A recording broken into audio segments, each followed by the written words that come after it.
Palakkad BJP. നേതാക്കളും പ്രവർത്തകരും സി.പി.എമ്മിൽ ചേർന്നു. തേങ്കുറിശ്ശി പഞ്ചായത്തിലെ ബി.ജെ.പി. നേതാക്കളും പ്രവർത്തകരുമാണ് സി.പി.എമ്മിൽ ചേർന്ന് പ്രവർത്തിക്കാൻ തീരുമാനിച്ചത്. ബി.ജെ.പി. ആലത്തൂർ മണ്ഡലം ജനറൽ സെക്രട്ടറി എം കനകദാസിന്റെ നേതൃത്വത്തിൽ സി.പി.എമ്മിലേക്ക് എത്തിയവരെ സി.പി.എം പാലക്കാട് ജില്ലാ സെക്രട്ടറി എൻ സുരേഷ് ബാബു സ്വീകരിച്ചു.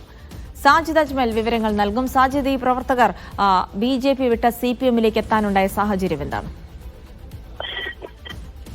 ജിൽസി, തേങ്കുറിശ്ശി പഞ്ചായത്തിലെ ബി.ജെ.പിയുടെ നേതാക്കളും പ്രവർത്തകരുമാണ് കൂട്ടത്തോടെ സി.പി.എമ്മിൽ എത്തിയിരിക്കുന്നത്. സി.പി.എം ജില്ലാ കമ്മിറ്റി ഓഫീസിൽ എത്തിയ പ്രവർത്തകരെ സി.പി.എം ജില്ലാ സെക്രട്ടറി എൻ സുരേഷ് ബാബുവിന്റെ നേതൃത്വത്തിൽ ചുവന്ന ഷാൾ അണിയിച്ച് സ്വീകരിച്ചു.